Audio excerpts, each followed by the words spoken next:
Assalamualaikum warahmatullahi wabarakatuh. Kami dari kelompok yang beranggotakan Lutfi Fauzia, Septia Amanda, Lulu Ilmaknun akan mempresentasikan mengenai sinkronisasi program pemberdayaan UMKM di Indonesia, Malaysia, Vietnam, dan India.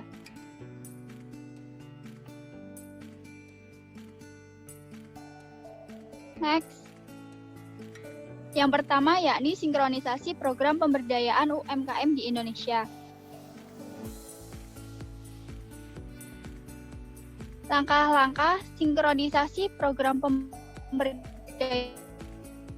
UMKM di Indonesia yang pertama yakni membuat komitmen bersama nasional untuk mengembangkan kontribusi program UMKM. Yang kedua, dan UMKM sebagai koordinator.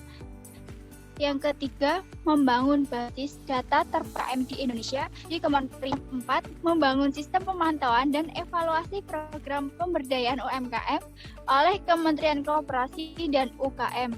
Next.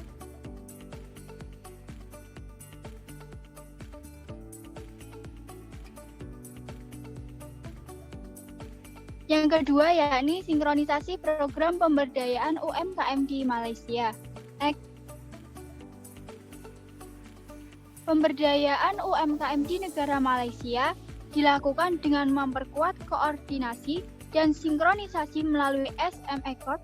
SM Accord Malaysia adalah lembaga di bawah Kementerian Pengembangan Usahawan dan Koperasi yang didirikan oleh pemerintah Malaysia dengan tujuan untuk koordinator program pemberdayaan UMKM. SM Accord merupakan acuan dalam penelitian dan penyebaran data mengenai UKM, pengusaha, dan layanan konsultasi bisnis untuk keseluruhan wilayah di Malaysia. Kemudian selanjutnya adalah platform dan program pengembangan UKM dan wirausaha di Malaysia sebagai berikut. Yang pertama, SM Accord Malaysia menyediakan layanan konsultasi bisnis dan informasi untuk UKM dan pengusaha melalui SME Hub yang berkantor pusat di Kuala Lumpur dengan 12 kantor pembantu di setiap negara bagian di Malaysia. Yang kedua, SM Accord Malaysia mengimplementasikan berbagai program dan inisiatif di bawah naungannya sendiri, seperti program unggulan tahunannya seperti SME Showcase and Conference, penghargaan Enterprise 50, dan Pekan Kewirausahaan UKM. Yang ketiga, sebagai lembaga koordinasi pusat untuk pengembangan UKM secara keseluruhan di Malaysia, SM Accord Malaysia mengkoordinasi, memantau, dan mengevaluasi kemajuan dan efektivitas program pengembangan UKM yang dilaksanakan oleh 17 kementerian dan lebih dari 60 lembaga informasi yang dikumpulkan dari kementerian dan lembaga terkait dilaporkan setiap tahun di bawah Rencana Aksi Terpadu UKM atau SME Integrated Plan of Action.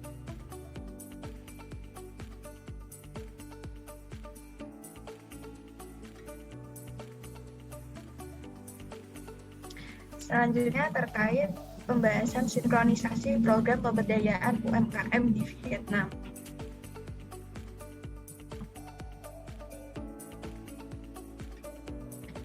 Kementerian Perencanaan dan Investasi Vietnam mengatakan bahwa 98% usaha di Vietnam pada tahun 2020 adalah UMKM, di mana sektor ini telah memberikan lapangan kerja dari 5,6 juta orang dan menyumbangkan lebih dari 241 miliar US dollar atau 40% dari produk PDB Vietnam.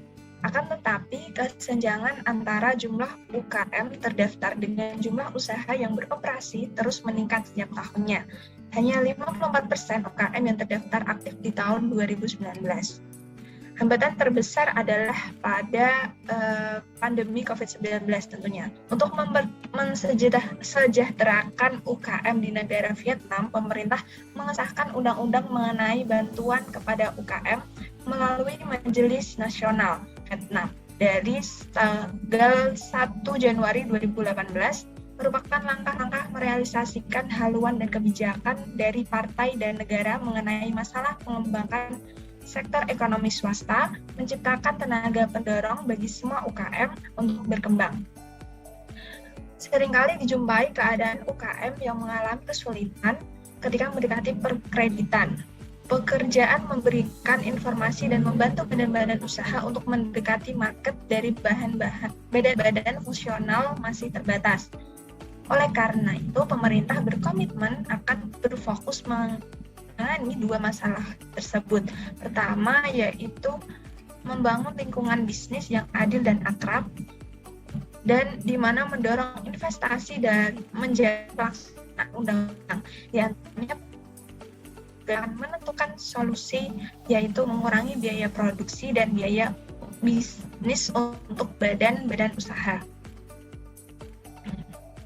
Perbandingan antara UMKM Indonesia dan Vietnam adalah perbandingan dianggap tidak rasional, di mana khususnya dari segi besaran omset. Hal itu didukung dari pernyataan salah satu Balik DPR dalam rapat bersama antara pemerintah dan Balik DPR tanggal 15 September 2020, di mana beliau mengatakan bahwa kriteria kecil dan menengah dengan nominal angka sudah rasional belum. Saat rapat dengar pendapat Indonesia dengan Vietnam saja sudah ketinggalan, di mana Vietnam usaha kecil omsetnya sudah 50 miliar dan cuma kita Indonesia adalah hanya sebesar beberapa miliar. Oleh karena itu, pemerintah dirasa angka yang menentukan besar, kecil, dan menengah sudah rasional. Menanggapi hal itu, staf ahli bidang hubungan ekonomi, politik, hukum, dan keamanan Kemenko Perekonomian, Alan Setiadi, mengungkapkan bahwa jika mempertimbangkan dengan nominal ditambah inflasi yang ada saat ini, prasyarat sebuah usaha seperti UMKM dinilai sudah tidak rasional lagi. Pemerintah memutuskan untuk melakukan evaluasi secara mendalam terkait tolak ukur UMKM ke depannya yang akan diatur dalam RUU Cipta Kerja. Selanjutnya akan dijelaskan oleh rekan saya. Baik, terima kasih. Yang keempat ada sinkronisasi program pemberdayaan UMKM di India. Next.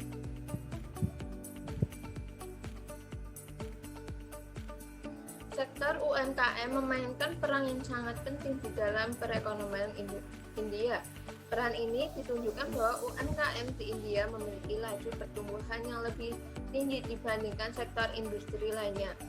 UMKM ini berkontribusi pada 45% output sektor industri dan 35% produk ekspor, yang artinya bahwa peran dari UMKM itu sendiri yaitu diperkirakan mempekerjakan 110 juta orang tenaga kerja dan menciptakan 1,3 juta lapangan pekerjaan di setiap tahunnya. Maka dari itu, negara India merupakan salah satu negara di dunia yang sangat peduli dengan UMKM. Kemudian hal yang ditonjolkan pemerintah India untuk melawan dan meningkatkan UMKM dari negara berkembang lainnya seperti menyediakan lembaga peminjaman kredit khusus UMKM di negara India yang diberi nama dengan Credit for Micro and Small Enterprise. Kemudian pemerintah India juga memberi subsidi bagi pelaku UMKM wanita yang menghasilkan produk kerajinan tangan.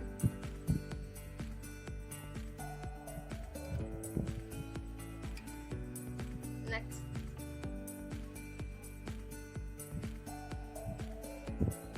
Sementara itu, Indonesia juga sedang gencar dalam membangkitkan usaha mikro kecil dan menengah atau UMKM yang mana menjadi permainan utama dalam perekonomian domestik dengan kontribusi sebesar 60,3% dari total produk domestik bruto di Indonesia di tahun 2017 serta menyerap 99% dari keseluruhan usaha di Indonesia. Menurut Badan Pusat Statistik atau BPS, jumlah UMKM di Indonesia mencapai sekitar 26,26 juta usaha. Bisa dikatakan bahwa UMKM di Indonesia menempati peringkat yang lebih tinggi dibandingkan negara India. Next.